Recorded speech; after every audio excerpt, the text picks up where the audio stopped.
Hey everybody, and welcome to another episode of the Did You Know Crypto podcast. My name is Dustin. I'm going to be your host, and today we're going to be doing a solo episode, and I'm going to be talking about podcasting, content creators, and journalism. So this is something that I've been thinking about for a little while, and it's one of the topics that I struggle with. So journalism is, when we say that word, we usually separate it in our minds from it being something along the lines of opinion, right? So when we think of journalism, we would usually think of somebody who is looking objectively at facts, that is not trying to prove their conclusion, but look at facts, see where the facts lead them to, much like we hope police are. And when they do an investigation, right, that they are just following where the facts lead them, and wherever it leads them to, that will be their conclusion after they have weighed those facts for their validity and weighed the conclusion against any kind of countervailing facts that may disprove that conclusion, right? Whereas with somebody that would be a pundit, a pundit is somebody, or a spokesperson, or is somebody that has opinions, as we all do, and is using their voice, using the platform that they are on, or platforms that they may find themselves on if they're invited to other places, to try and convince you that their point of view, that their ideology, or whatever it may be, is actually the correct one. Now, this doesn't mean you can't be introspective in that journey that you may be going through, as we all are through our whole lives. But that's how I would separate someone who is, to put them in categories of pundit versus a journalist, right? And most of the people in the Bitcoin, the quote-unquote crypto space, is usually some form of punditry or the other, which is fine. I have no problem with a person having a mic and voicing their opinion and trying to convince other people that their opinion is correct. That's absolutely needed, and we do that constantly. But I do think that there is a need for journalism.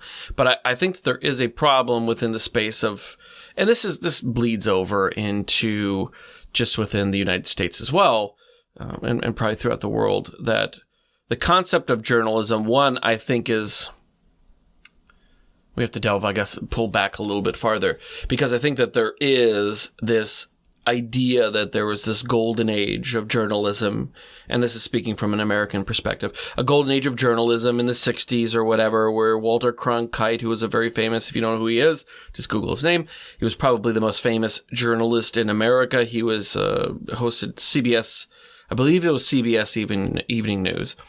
And he was highly trusted by the American public, that he was not a man who would use his position to put out false information, right? That he was trying to lead people astray, or just trying to convince you that his opinion was right, that he was just getting facts and he was reading them and letting you know the facts as soon as he knew them, relative to the time. You had to wait till the nighttime to hear what the facts were. But I think that there's this concept that there's this golden age, that somehow there existed these people at some point in the past that had no biases. And I think that that is a mistaken idea. I think that is ridiculous. And I don't think that that ever existed. Now, that all being said, I don't think that the concept of objective journalism is a bad one, or one that cannot be emulated. I think that the correct way to go about, if you are going to be a journalist, is to readily admit your own biases and be extremely careful that you do not jump to conclusions that fit your own narrative, that you're willing to report facts that may counter what you believe.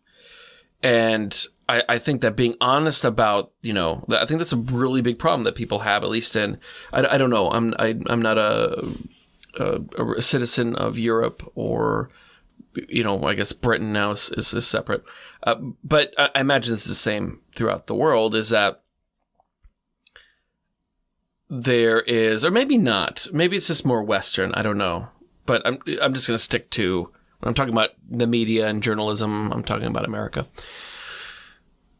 I think that there's this, like I said, nostalgia for this objective journalist that was this angel who came down and was able to have no preconceived notions or biases and just told it like it was. And I don't think that, like I said, ever existed. So I think that a major problem that a lot of people in America have is that there is still segments. There's definitely segments who are openly partisan, which I think is kind of somewhat refreshing. But there are some who go, we're just calling apples apples. I think that after Trump was elected, there was actually, was it Washington Post or New York Times? I can't remember. They actually pulled out a full ad was saying, we're just calling apples apples and oranges oranges or something like that, to basically say, we're not trying to fit any narrative. We're just telling the facts as we see them. And the problem is that most people, if you pull back, realize that these individuals do not share any values or what they would consider good, because different cultures and different groups of people have different things that they consider the greater good or good goods that they want to accomplish, right? And none of them pretty much in the media have anything in common with large majority of America that does not live in urban centers, which is natural, because most people that come into journalism are going to come from larger population areas. They are going to be closer to the epicenters of where media exists, and those are in cities. So it's understandable. But I think the fact that most people in those positions try to maintain some sort of neutrality, when it's quite easy to kind of look past that, look at their actions, look at things that they say offhand and go, okay, well, I can kind of realize and I can kind of tell where you stand. But the fact that you're trying to say, like, listen, I don't have an ideology, right? I'm not, when I'm the newsman, I don't have it. I think it's disingenuous, and I think that's what turns a lot of people off. And I also think that that's where a lot of people have issues with the media and the concept of the quote unquote, the media is the enemy of the people. I think that's as that meme originated, is that people can detect bullshit a lot better. Pardon my French. And with that, they are able to come to their own conclusions, and they don't like the fact that they are maybe not outright lied to, but there is a lie present when you try to maintain that. But anyways, this is not to kind of go into the political sphere in American media. The reason I bring that up is that I think that in all different spaces, but just speaking strictly of the Bitcoin/crypto space, is that there has been some attempts to try to create these, we are objective, we're not in anybody's pocket sort of thing. But I think that falls flat a little bit, because then also these same people will go on Twitter and they will very boisterously voice their opinions.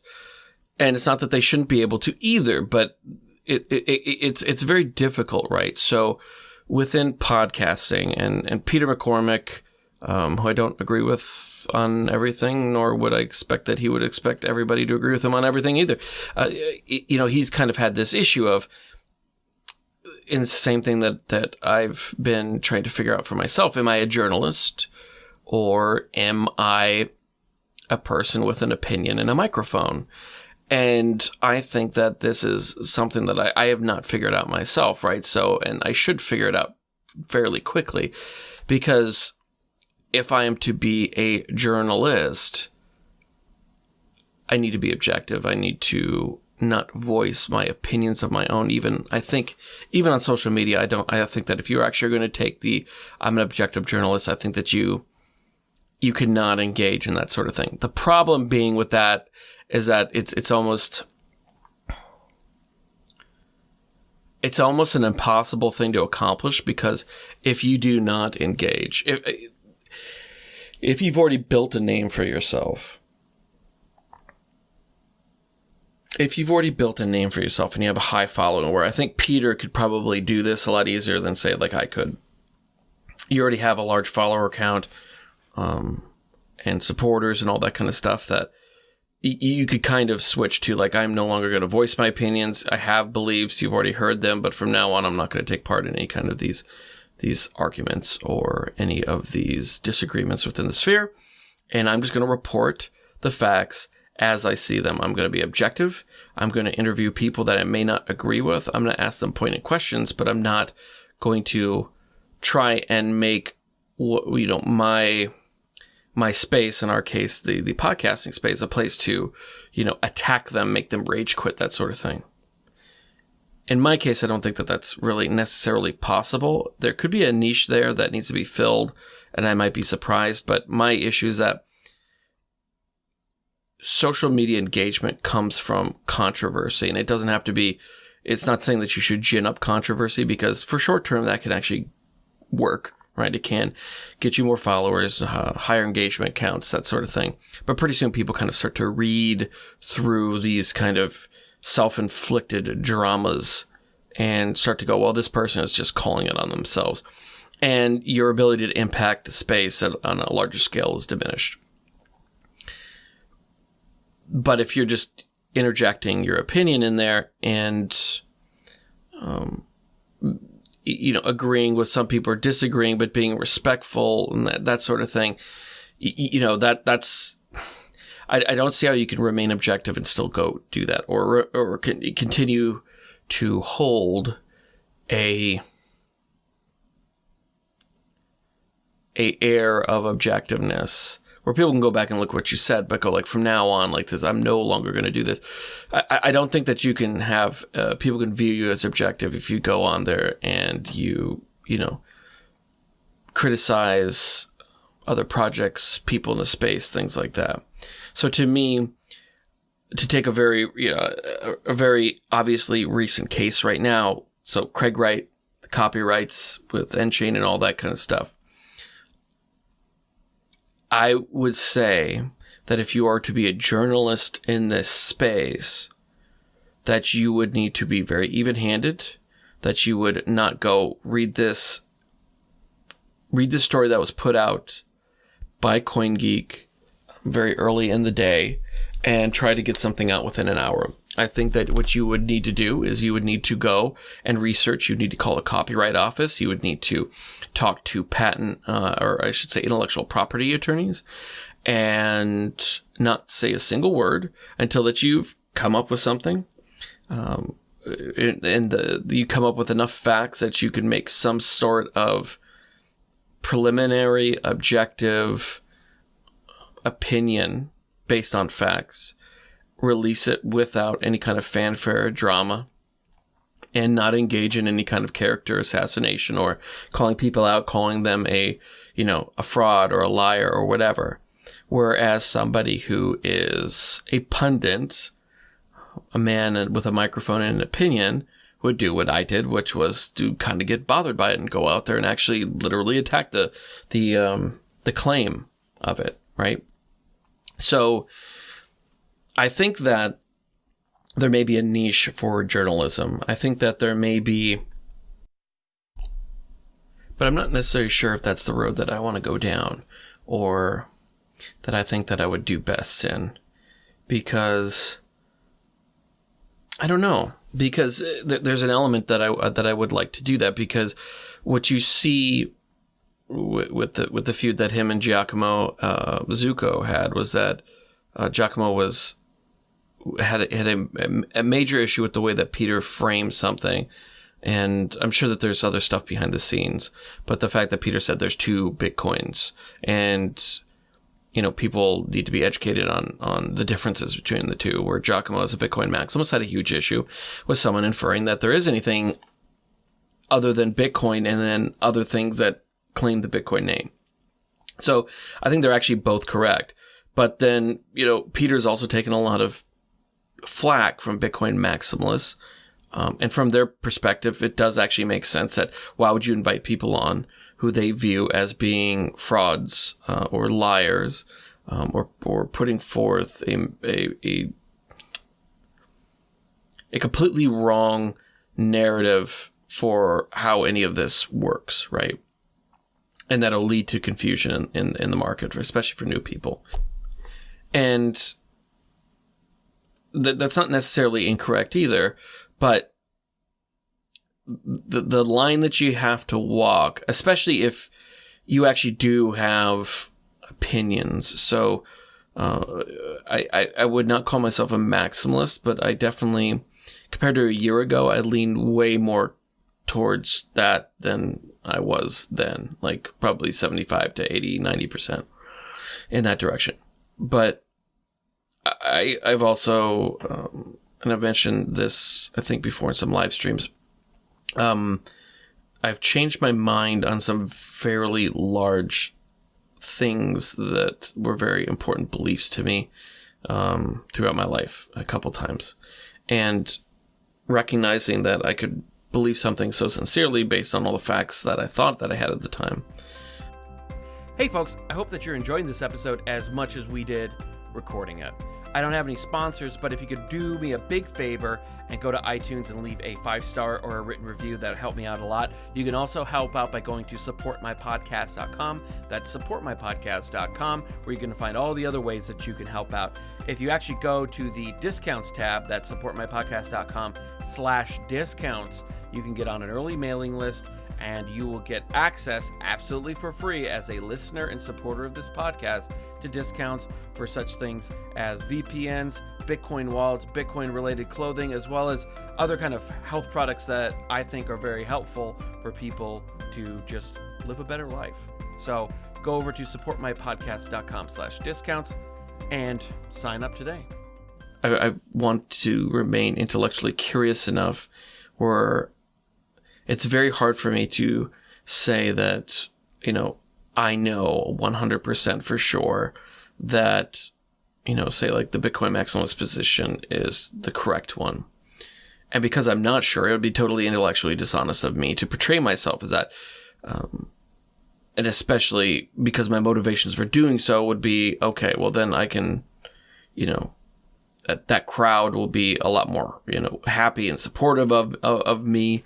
And in this space, if you fit a niche, if you're a Bitcoin Cash guy who, is very pro Bitcoin Cash on the podcast, or is a Bitcoin maximalist who puts out Bitcoin maximalist narratives, or, Ethereum or Litecoin or Tron or whatever, you're not going to get, a million listeners every episode, but you can get enough listeners where you can probably actually make a decent go of it, right? You can actually make it a pretty moderately successful podcast. But by not, I've found that it turns off quite a few people because I don't have a specific stand that I've taken. So anyways, I think it would be very hard for someone with an opinion, and like I said, as I do, to kind of try to stay on the fringes of this space. But that being said, with the trying to be a journalist too, this is what pulls me, is that there are people that may not be perfect Bitcoiners, or may completely disagree with Bitcoin at all, or my political ideological beliefs, that I still think have important things to say. And although I may not have the technical know-how to challenge them on the spot, I do see the viewpoint where they say if you're not technical, you shouldn't interview people that have these counter narratives if you can't do it. But also, I don't think that Bitcoin's going to live or die on that. And I think the proper way to do it is to have rebuttal episodes if people think that that's necessary.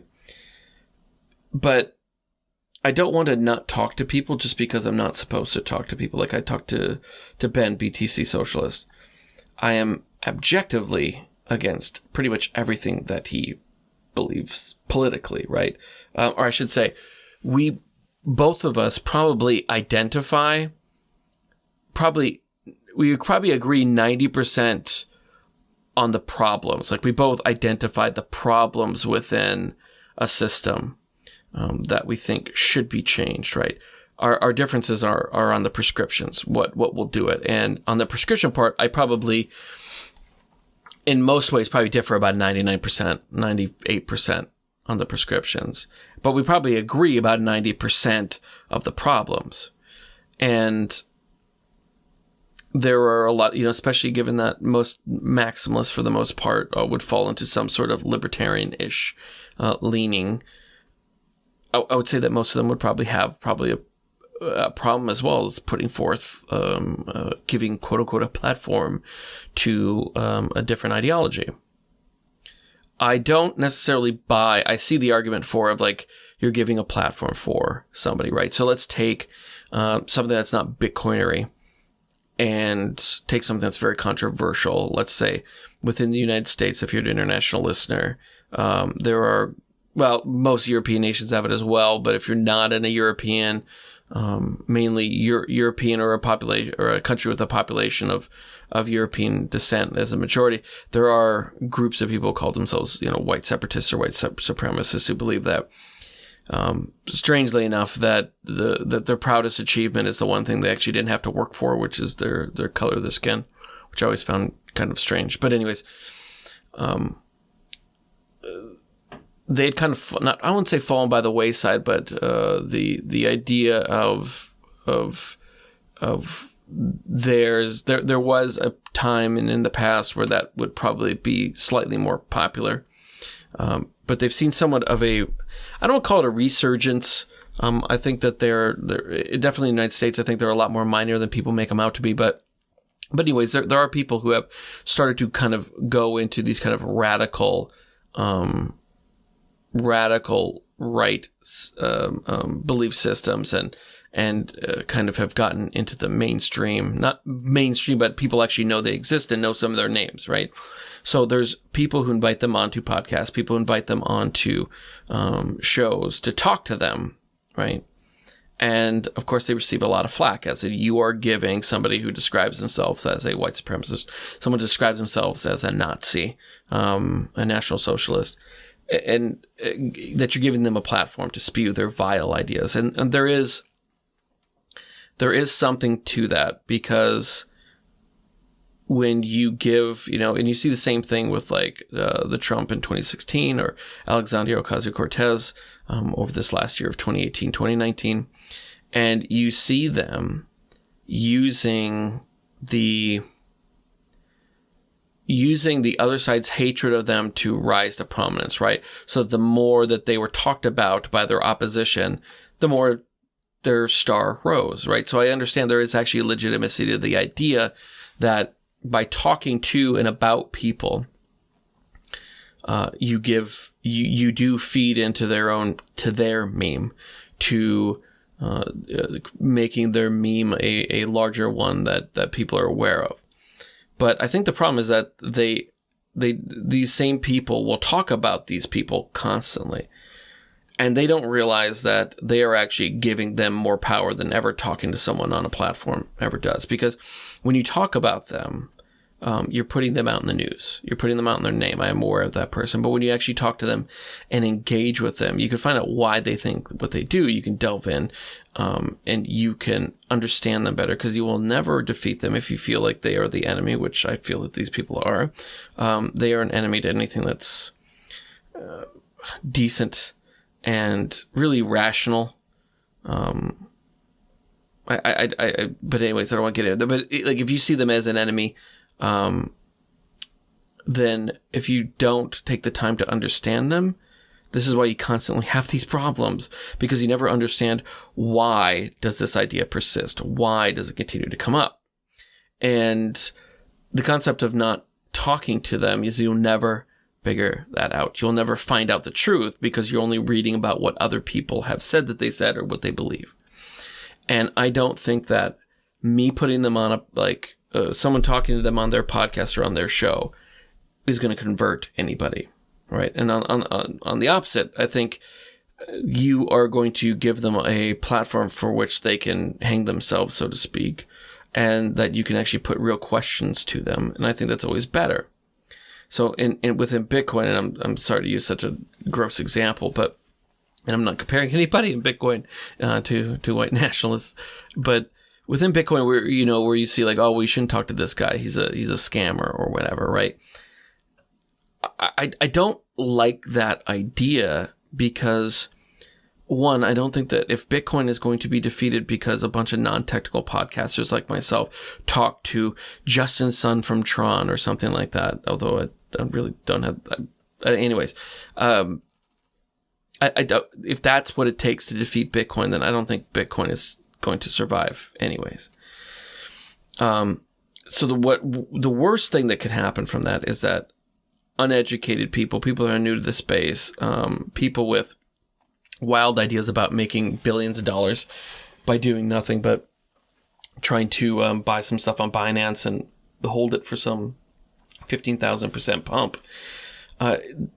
If you're the type of person that's going to come and listen to one interview with one guy who tells you, oh, this is going to be the future, we're going to be the internet of the world, and you go and you take out a second mortgage on your house, and you go and you buy this thing, and you lose money, I don't want to say you deserve it, because I think that that's unkind. I don't think anybody deserves to get taken for a ride, but